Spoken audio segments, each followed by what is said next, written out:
धर्म के लिए नहीं है, ये बाइबल की शिक्षा सारे मानव जाति के लिए है। और जो भी बाइबल की शिक्षा को अपने जीवन में अमल करेगा या वो लागू करेगा, उनमें से हम देखते हैं पंडित रमाबाई जो अछूतों की माता बन गई, वो इसलिए ताकि वो बाइबल की शिक्षाओं को क्या करी, मानी। मदर तेरेसा जो पूरे विश्व में बहनों के बीच में और सारे मानव जाति के बीच में एक आइडल बन गई, एक नमूना बन गई, उसने भी बाइबल के सिद्धांतों के अनुसार जीवन को क्या किया, जिया। तो बाइबल ये धर्म से कहीं ऊपर वो किताब है जिसको मानने वाले लोग कभी भी इस दुनिया में लोगों के लिए ठोकर का कारण नहीं, परंतु इस संसार के लिए वो आशीष और आशीर्वाद का कारण ठहरते हैं। तो आज आए मेरे साथ, आप निकालेंगे परमेश्वर के कलाम में से। आप में से बहुत सारे लोगों ने बहुत बार इस बाइबल के पवित्र भाग को आपने पढ़ा है। बहुत थोड़े समय में आपके बीच में मैं रखूंगा इफिसियों की पत्री, उसका 6वां अध्याय और उसके पहले 4 पदों को आज हम लोग मनन करेंगे।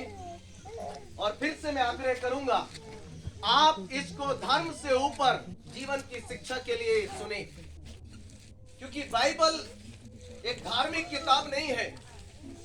बाइबल ये सृष्टि के आरंभ से लेकर इस सृष्टि के अंत के बारे में कैसे होना है, कैसे हुआ है, इन सारे बातों के विषय में क्या करता है, उजागर करता है। और इसलिए जो भी इस बाइबल की बात को मानता है, ईश्वर उसके जीवन में अपनी कुशलता और अपनी आशीषों को लेकर आता है। कोई एक जन बड़े ही धीमे शब्दों का, धीरे से हम जाएंगे और बड़े साफ शब्दों से इस बाइबल के लिखी हुई वचनों को हम पढ़ेंगे। कोई एक जन पढ़े। हे बाल को प्रभु में अपने माता पिता की आज्ञाकारी बनो, क्योंकि यह उचित है। बस रुक जाइए पास साहब। बाइबल में बड़े साफ रीति से लिखा है, हे बाल को प्रभु में अपने माता पिता की क्या बनो, आज्ञाकारी बनो। आज भाई कुंवर का बेटा बहुत छोटा है, उसको नहीं मालूम आज हम क्या सिखाने जा रहे हैं, उसको नहीं मालूम हम क्या बोलकर यहाँ से चले जाएंगे। लेकिन आज उनके माता पिता, विशेषकर भाई कुंवर 15 और बहन बृहस्पति, आप दोनों की जिम्मेवारी है कि अपने बच्चे को आप एक ऐसे शिक्षा को दें ताकि वो आने वाले समय में आपका आदर कर सके। आज माता पिता को सबसे ज्यादा चोट तब लगती है जब उनके बच्चे उनकी आज्ञाओं को नहीं मानते।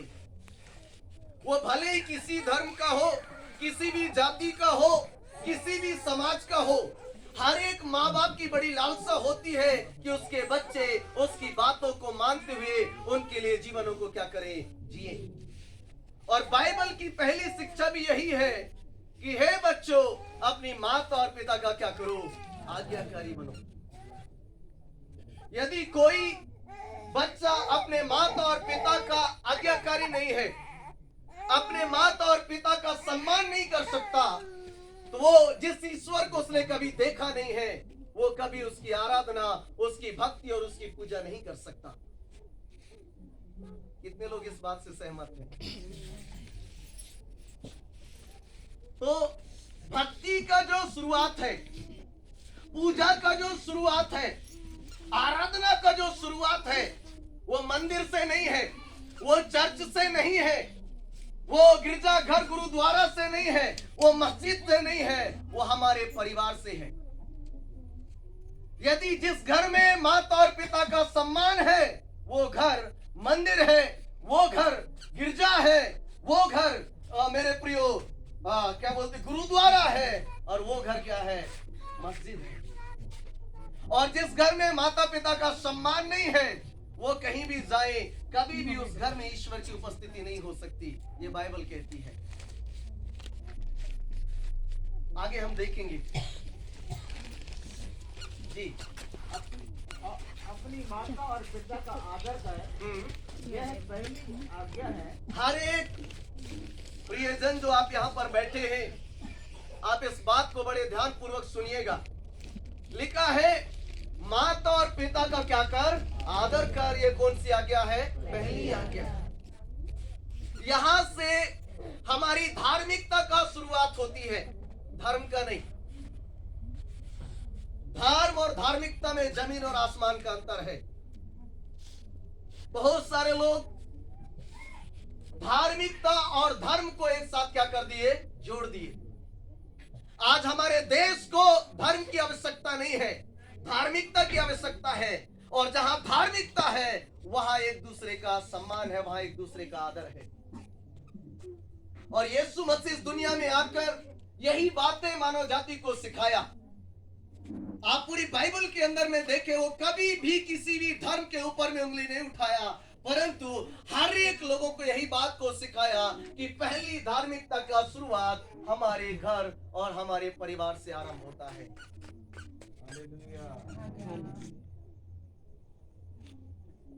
जरूरी नहीं आप कौन से धर्म के मानने वाले हैं। बहुत से माता पिता लोग यहाँ पर हैं और आपके अंदर बहुत सारे अनुभव होंगे। अभी मैं हमारी राजधानी दिल्ली में था और पूरे 35 राज्यों से वहाँ बड़े अगुए लोग आए हुए थे। और जब लास्ट में संदेश के बाद एक डिवोशन के तौर पे एक मनन का टाइम होता है, जहाँ पर हम इंडिविजुअली पर्सनली लोगों से मिले और बहुत सारे पासवान मेरे पास आए, बोले सर हमारे जीवन में सबसे पीड़ादायक समय वो रहा जब हमारे बच्चे हमारी बातों को नहीं मानते।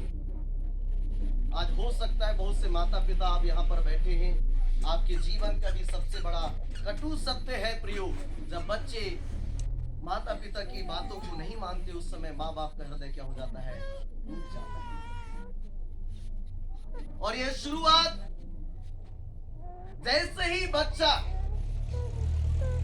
जमीन पे रखता है और वो होश संभालता है, उसी समय से हमको क्या करना पड़ेगा, शुरू करना पड़ेगा। आज एक उदाहरण के साथ मैं आगे जाऊंगा, बड़े ध्यान से सुनिएगा। हम जानते हैं आज हमारे संसार में 2 प्रकार की मुर्गियां हैं। एक मुर्गी जो बाजार के पिंजरे में आपको मिलता है, उसको फार्म में तैयार किया जाता है, और दूसरी मुर्गी वो है जो हमारे घरों में पाई जाती है, जो हमारे घर में क्या होता है, तैयार होता है। उन दोनों के अंतर को मैं आपके बीच में रखना चाहूंगा। जो बाजार में पाए जाने वाला मुर्गी क्या होता है, उसको एक क्या बोलेंगे, फार्म के अंदर रखा जाता है। छोटे से चूजे को लाते हैं, उसको दिन रात दवाइयां, दाने, पानी देकर उसको क्या कर दिया जाता है, बड़ा।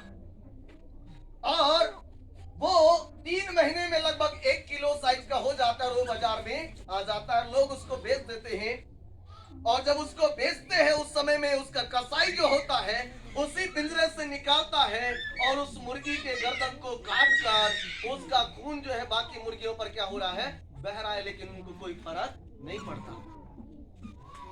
क्यों? क्योंकि उनको, जैसे हम अपने बच्चों को उठाकर स्कूल में क्या कर दिए, डाल दिए, और हम आज कहीं ना कहीं अपनी पीढ़ी को, मैं ये नहीं बोल रहा हूं कि आप स्कूल ना भेजे, आगे बात को समझिएगा। और वहां पर जैसे बॉयलर मुर्गी को फॉर्म में तैयार किया जाता है, वैसे आज माता पिता अपने बच्चों को कहां तैयार करते हैं, बोलिए कहां? स्कूलों में, हॉस्टल में, जहां पर भी है। लेकिन स्कूलों से, किताबों से आपके बच्चे ज्ञान पा सकते हैं, संस्कार नहीं। संस्कार की शुरुआत जो होती है वो हमारे परिवारों से होती है। इसलिए मैं हमेशा एक बात को कहता हूं, इस दुनिया में बच्चों को जन्माना काफी नहीं है, उन बच्चों को आप कैसे पाल रहे हो, कैसे दिशा दे रहे हो, ये बहुत मायने रखता है। लेकिन हम देसी मुर्गी के बारे में देखें। देसी मुर्गी क्या करती है, खुद अंडा देती है और उसके ऊपर में सेती है, और सेने के बाद उसमें से छोटे छोटे चूजे बाहर आते हैं, और वो मुर्गी क्या करती है, उनके चारों तरफ घूमती है और धीरे धीरे करके उनको दाना चुगना, दाना खाना क्या करती है, सिखाती है। और आगे आगे चलती है, उसके पीछे पीछे वो मुर्गी के बच्चे क्या होते हैं, चलते हैं। और एक समय आता है, वो मुर्गी के बच्चे जब ऐसे हम देखते दरवाजे को पार नहीं कर सकते, उसकी माँ जो है अपने पंख अपने पैरों को फड़फड़ाती है। और वो इसलिए नहीं फड़फड़ाती कि बच्चे नाश हो जाए, वो इसलिए फड़फड़ाती है ताकि उसके बच्चे भी उसकी जैसे चलना क्या कर जाए, सीख जाए। मेरे प्रियो, आपके बच्चों का उदाहरण आप महात्मा गांधी का मत दीजिए। आपके बच्चों ने आपके महात्मा गांधी को क्या किया, नहीं देखा। डॉक्टर भीमराव अंबेडकर की उसका उदाहरण मत दीजिए, आपके बच्चों ने उसको नहीं देखा। आपके बच्चे 24 घंटे आपको देखते हैं। आप जैसे चाल चलन चलोगे, वैसे ही आपके बाल बच्चे भी चाल चलन क्या करेंगे, चलेंगे। पहला स्कूल, पहला धार्मिक क्लास हमारा परिवार होना है। और जिस दिन ये माहौल हर एक परिवारों के अंदर में आ जाएगा, जिस दिन हर एक माता पिता इस जिम्मेवारियों को समझ जाएंगे, हमारे देश में अपराध खत्म हो जाएगा, हमारे देश में हत्याएं खत्म हो जाएंगी, हमारे देश में लड़ाइयां खत्म हो जाएंगी, हमारे देश के अंदर में मेरे प्रियो जातिवाद धर्मवाद क्या हो जाएगा, खत्म हो जाएगा। हमारे भारत को धर्म नहीं चाहिए, हमारे भारत को एक अच्छा उदाहरण चाहिए। और वो उदाहरण अकेला महात्मा गांधी का नहीं, अकेला डॉक्टर भीमराव अंबेडकर का नहीं, हर एक घर में वो महात्मा गांधी होना है, हर एक घर में वो बाबा साहब भीमराव अंबेडकर होना है, ताकि आपके बच्चे आपको देखकर जीवन को क्या कर सके, जी सके। पौलुस प्रेरित प्रभु का दास लिखता है, जैसे मैं मसीह की सी चाल चलता हूं, तुम मेरी सी चाल क्या करो, चलो। आप हर एक माता पिता इतना खराई के साथ अपने जीवन को जिए कि आप अपने बच्चों को अपनी गवाही देकर उनको क्या कर सके, सिखा सके। ये कहना ना पड़े उसके मम्मी पापा को देखो, उसके बच्चों को देखो, अरे पैदा आपने किया है तो उदाहरण आपको बनना है। फिर से, पैदा जिसने किया है उदाहरण वही क्या होना है, बनना है। ये बहुत गंभीर विषय है, हर एक माता पिता बड़े ध्यान से सुनिएगा। यदि एक बच्चा सही दिशा में नहीं चला तो ना सिर्फ आपके लिए सिरदर्द होगा, परंतु पूरे देश के लिए सिरदर्द बन जाएगा, पूरे समाज के लिए सिरदर्द बन जाएगा। और यदि वो सही दिशा में चला तो पूरे समाज के लिए वो आशीर्वाद का कारण बन जाएगा। ताली बजाकर उसकी महिमा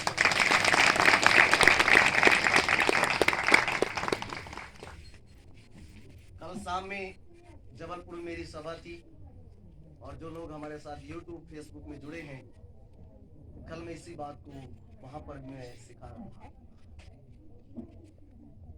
मेरे प्रियो, इन दिनों में धर्म नहीं चाहिए, बाजू वाले को बता दो, हमारे देश को धर्म नहीं चाहिए, एक अच्छा चरित्र चाहिए, और वो चरित्र यीशु मसीह में है। 33.5 साल इस दुनिया में रहकर उसने किसी को गाली नहीं दिया, उसने कभी किसी का बुरा नहीं किया। लोगों ने उसके मुंह में थूका तो भी वो सह लिया, तो भी उसने कोई भी अपशब्द नहीं कहा। और धरती के अंदर यदि किसी के पास साफ चरित्र है तो वो प्रभु यीशु मसीह के पास है। उसकी चरित्र की बराबरी और कोई दूसरा नहीं कर सकता। और इसलिए मैं हमेशा कहता हूं, धर्म से ऊपर चरित्र को रखा जाए। फिर से मैं कहूंगा, आपके बच्चे चित्र की पुजारी ना हो, परंतु आपके बच्चे चरित्र की पुजारी होने पाए। और जिस दिन समाज चरित्र को पहचानने लग जाएगा, जिस दिन हमारा देश चरित्र को पहचानने लग जाएगा, मेरे प्रिय, धर्म से ऊपर हमारा देश एक तरक्की और उन्नति में पहुंच जाएगा। कितने लोग इस बात में सहमत हैं? और वो शुरुआत कहां से होगा? आज बड़ा दुख का विषय है, बच्चे को हमने जन्माया और पास्टर के पास लाकर बोले, पास्टर साहब ये बच्चे मेरे आज्ञा नहीं मानते। हेलो, पड़ोस वाले को बता दो, हमारे बच्चों को सही संस्कार देना ये धर्म गुरुओं का ठेका नहीं है। धर्म गुरुओं का ठेका नहीं है। जिसने जन्म दिया है उसका ठेका है। उसका ठेका है। किसका ठेका है? जिसने क्या दिया?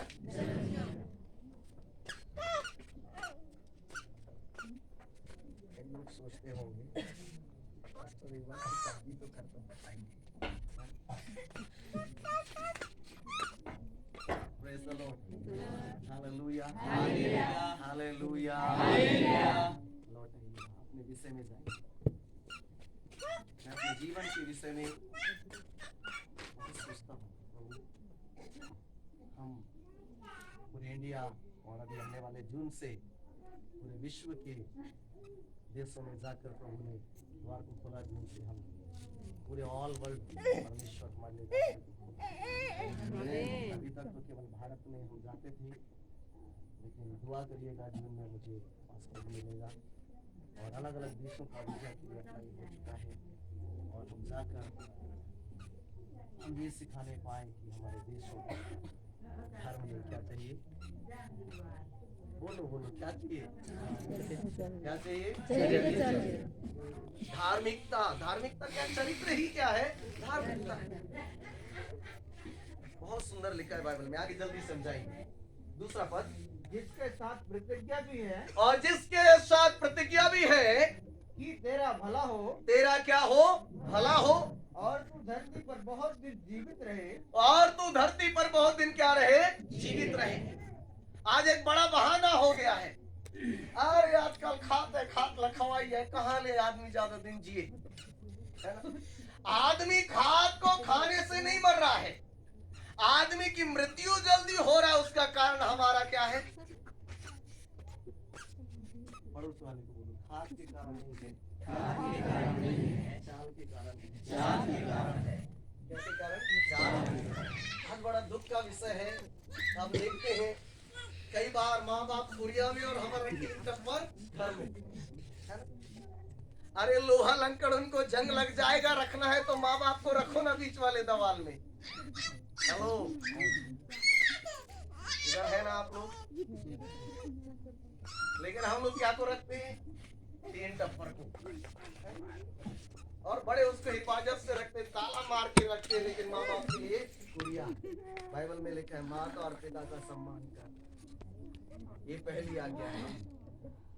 Hallelujah, hallelujah, hallelujah, hallelujah, hallelujah. हमारे पास तो तीन टप्पर तो नहीं है, लेकिन मेरी माँ है।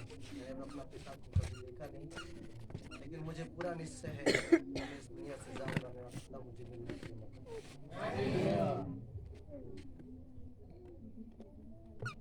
आपके पास क्या है मुझे? आज आप क्या दुनिया को देने जा रहे हो? ये कौन सी आज्ञा है?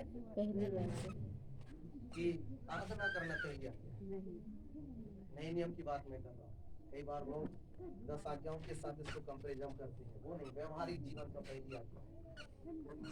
ऊपर की 5 आज्ञाएं परमेश्वर के लिए है और नीचे की 5 आज्ञाएं किसके लिए? हमारे व्यवहारिक जीवन। और व्यवहारिक जीवन का पहली आज्ञा है कि माता और पिता का क्या कर। आज बड़ा दुख का विषय है, सास बहू की बात नहीं होती और चर्च में जाके अन्य भाषा में प्रार्थना कर रहे हैं। हेलो, दर्शन देख रहे हैं, इनके अंदर पवित्र आत्मा नहीं है, धोखा नहीं खाना पासवान लोग। पवित्र आत्मा जिसके अंदर है वो सास से बात नहीं करेगा क्या? सबसे पहले पवित्र आत्मा बोलेगा अपने सास से मेल मिलाप कर। अपने ससुर को पहले लोटा भर क्या दे, फिर जाके रबा रबा सबा रबा। आज जो चीज हम लोग हमारे जीवन में होना है उसको भूल कर हम लोग धर्मी बनने का प्रयास कर रहे हैं। क्या बनने का? धर्मी मत बनिए, आपका जीवन ही धार्मिकता करेंगे। आगे लिखा है तीसरा पद, हाँ चौथा। और हे बच्चों वालों, अब बच्चे वालों के लिए बड़ा रोचक बात है। अपने बच्चों को रिश्ना दिलाओ, अपने बच्चों को रिश्ना दिलाओ परंतु प्रभु की शिक्षा और परंतु प्रभु की शिक्षा और चेतावनी देते हुए और उनको प्रभु किसकी शिक्षा? पहले हम लोग तो उनको एबीसीडी सिखाते हैं और इसलिए बच्चा जैसे ही थोड़ा बहुत पढ़ना सीखा सटाप बोलना सीखता है। क्या बोलना सीखता है? हमने फाउंडेशन ये सटाप का ही डाला है एबीसीडी। लेकिन बाइबल में क्या लिखा है? पहले प्रभु की शिक्षा दे, ईश्वर के बारे में बता। और वो कब बच्चे ईश्वर के बारे में सीखेंगे? जब आपका जीवन भक्ति में होगा। Praise the Lord। एक घटना बताऊंगा, मेरे जीवन से जुड़ा है। अभी पिछले दिनों भाई हरिश्चंद्र के साथ एक मीटिंग के लिए हम भिलाई गए हुए थे। 2 दिन की मेरी वहां सभा थी और एक दुकान में मैं मुश्किल से 5 मिनट चप्पल खरीदने के लिए गया। कितना मिनट? 5। और उसके मेरे पास कैश नहीं था, फोन पे में पैसे थे, तो मैं फोन पे से पेमेंट करने के लिए प्रयास किया। बोले सर बाजू वाले दुकान में आप कर दीजिए। आपको मालूम है 5 मिनट के अंदर में हरिश्चंद्र से क्या पूछा मुझे नहीं मालूम। हरिश्चंद्र बोल रहे थे बस आपके बारे में, आप कौन हो, आपके चरित्र से दुनिया दिखेगी। हालेलुया। अपने बारे में बताने की जरूरत नहीं है। अगर आप मसीह में जी रहे हैं, 1 सेकंड लोग आपको पहचान लेंगे। आपको